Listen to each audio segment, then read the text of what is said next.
1400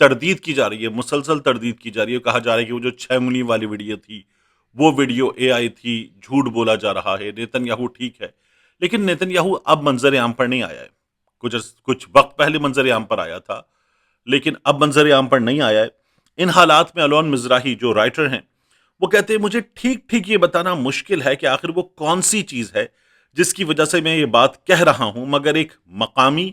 اور باریک بینی سے دیکھنے والے شخص کی حیثیت سے مجھے اسرائیل کے بارے میں کچھ عجیب، غیر معمولی اور دبے دبے انداز کا احساس ہو رہا ہے۔ ایسا لگتا ہے کہ کچھ ٹھیک نہیں ہے۔ ممکن ہے یہ بنجامن نیتن یاہو کی صحت کا مسئلہ ہو،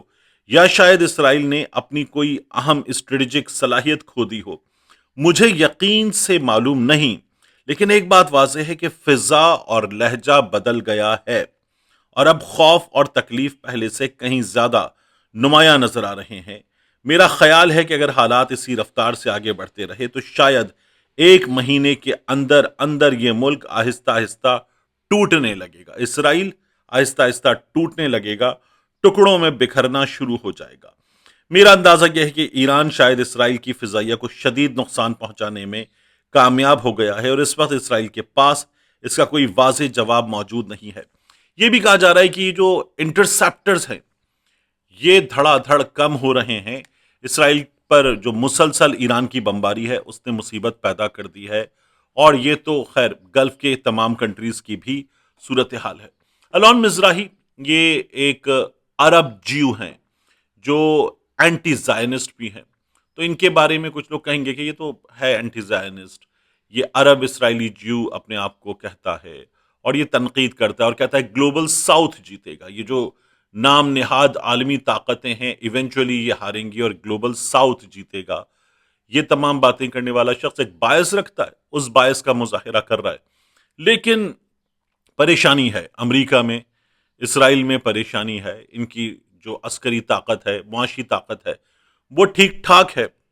مگر ایران نے اس جنگ میں سرپرائز تو دیا ہے، بہت ٹھیک ٹھاک بڑا سرپرائز دیا ہے، اور ایران کو امریکہ سے ظاہر ہے کہ زیادہ ڈیمیج ہوا، مگر جو ڈیمیج ہوا ہے اس وقت امریکہ کو اور اسرائیل کو، وہ ڈیمیج اپنی جگہ بہت سگنیفیکنٹ ہے، اگر ایران جتنا نہیں تو بھی بہت سگنیفیکنٹ ہے، اور یہ اب ٹرمپ کی جماعت کے لیے، اس کی حکومت کے لیے یہ باقاعدہ طور پر موت کا پھندا ثابت ہوگا، یہ امریکہ میں تجزیہ کیا جا رہا ہے۔ آخری چیز جاتے جاتے، زرداری صاحب کی اور ایم کیو ایم کی میٹنگ ہوئی ہے۔ یہ میٹنگ جو ہے وہ رات گئی ہوئی، اور اس میٹنگ میں خالد مقبول صدیقی صاحب موجود تھے، آصف علی زرداری صاحب موجود تھے، اور کون موجود تھا اس میٹنگ میں؟ اس میٹنگ میں مزید موجود تھے محسن نقوی صاحب، جی ہاں محسن نقوی صاحب، جنہیں زرداری صاحب کہتے ہیں اپنا بچہ ہے، یعنی ان کو وہ اپنا بیٹا قرار دیتے ہیں محسن نقوی صاحب کو، زرداری صاحب۔ لیکن ایک چیز دیکھیے آپ کہ یہ میٹنگ کن حالات میں ہو رہی ہے۔ نکالے گئے کامران ٹسوری صاحب، جب کامران ٹسوری صاحب نکالے گئے تو ایم کیو ایم جو ہے وہ کہہ رہی ہے ہمیں اعتماد میں نہیں لیا گیا، ہمیں تو میڈیا سے پتا چلا، ہمیں بتاتے تو صحیح کہ ہماری جماعت کا جو گورنر ہے اس کو نکال رہے ہو۔ فاروق ستار صاحب کہتے ہیں اب ہمیں خود حکومت سے نکل جانا چاہیے۔ فاروق ستار صاحب، خالد مقبول صدیقی صاحب، ان کے ساتھ کھڑے مصطفیٰ کمال صاحب، باقی لوگ،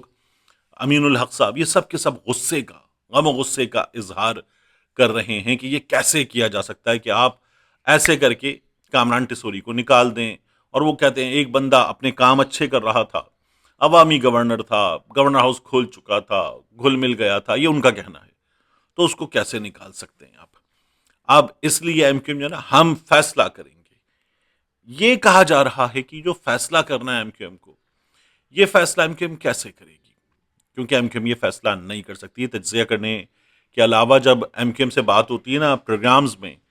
تو تب بھی یہ بات ہو رہی ہے اور کہا جا رہا ہے کہ یہ ایم کیو ایم کی حیثیت نہیں کہ وہ فیصلہ کر لے اتنا بڑا، کیونکہ یہ نظام جس میں شہباز شریف صاحب وزیر اعظم ہیں، زرداری صاحب صدر ہیں، 2 صوبوں میں ان کا گورنر، 2 صوبوں میں ان کا گورنر، اور 2 صوبوں میں حکومتیں ان کی، اور پھر اس طرح سے مرکز میں اور صوبے میں حکومت نون لیگ کی، یہ سارا کا سارا ایک فارمولہ طے ہوا تھا، اور یہ فارمولہ، اور اس فارمولے میں محسن نقوی صاحب، اس فارمولے میں فیصل واوڈا صاحب، اس فارمولے میں کچھ اسٹیکس ہمارے پاس رہیں گے، باقی مل کر چلاتے ہیں، یہ چیزیں آپ دیکھ لیں، یہ تمام جو چیزیں ہوئیں اور اس تمام لوگوں کو بشمول ایم کیو ایم، قاف لیگ اور کچھ دیگر چھوٹے سٹیک ہولڈرز، ان سب کو ملا کر جو ایک کیا، استحکام بنائی گئی اور استحکام کو ڈالا گیا، پرویز خٹک کو اس حکومت میں ڈال دیا گیا، یہ سب کچھ جو ہوا ہے، جنہوں نے یہ بنایا ہے انہوں نے بنایا ہے یہ سب کچھ پاکستان تحریک انصاف سے، جو ایک مخالفت یا اس وقت ایک رفٹ ہے اس کی بنیاد پر۔ تو اگر یہ اس رفٹ کی بنیاد پر بنایا گیا ہے تو یہ کیسے چلے گا کہ وہ رفٹ برقرار ہو اور یہ جو اس کے پرزے بلائے گئے تھے یہ پرزے الگ ہو جائیں تو یہ نظام گر جائے؟ نہیں، یہ تو نہیں ہو سکتا۔ تو کیا ایم کیو ایم الگ ہونے جا رہی ہے؟ اس سوال کا جواب سمجھنے سے پہلے یہ جان لیجئے کہ اس ملاقات میں ایم کیو ایم والے جو ہیں وہ زرداری صاحب سے مل رہے ہیں اور مل رہے ہیں محسن نقوی صاحب کی موجودگی میں، یعنی جو نظام بنانے والے ہیں ان کے نمائندے کی موجودگی میں۔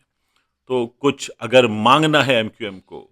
کچھ شکوے وہاں بہت اوپر تک پہنچانے ہیں تو یہ پہنچائیں گے،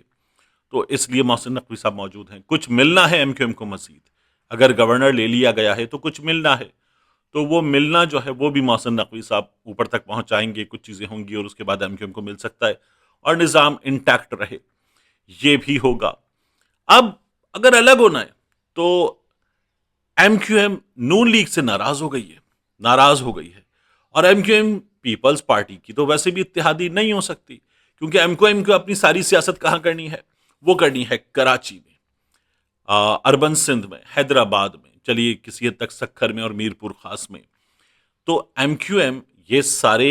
مقامات یہاں پر سیاست کس کے خلاف کرے گی؟ پیپلز پارٹی کے خلاف۔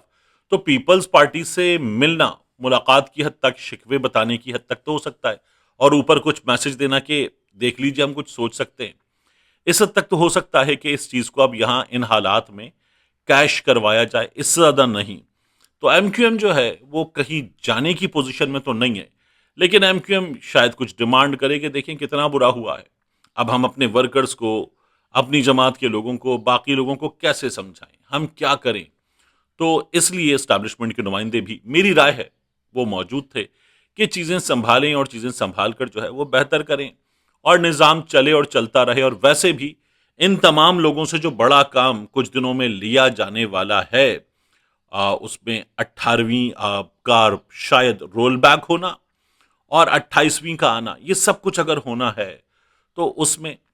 جن لوگوں کو اپنی تمام تر حمایت وہاں دینی ہے انہیں کچھ چاہیے تو صحیح، اور پھر اگر ایسے حالات میں ہو جائے کہ جن میں کامران ٹیسوری کو نکالا گیا ہے تو ان حالات میں وہ ایفرٹ ذرا زیادہ بڑھ جاتی ہے۔ یہ معاملہ اتنا ہے، میری رائے میں اس سے زیادہ نہیں۔ ایم کیو ایم کہیں نہیں جا رہی، کام جاری رہے گا، نظام ابھی چلے گا، اور اگر نظام کچھ چیزوں کی وجہ سے پریشان بھی ہے تو اس میں کچھ فیصلے ہونے میں وہ وقت ہے۔ باقی مارکیٹ کی خبریں، میں نے پہلے بھی کہا تھا یہ خبر نہیں ہے، مارکیٹ کی خبر ہے کہ عمران خان صاحب کے معاملے میں 3.5-4 مہینے میں کچھ ہو سکتا ہے۔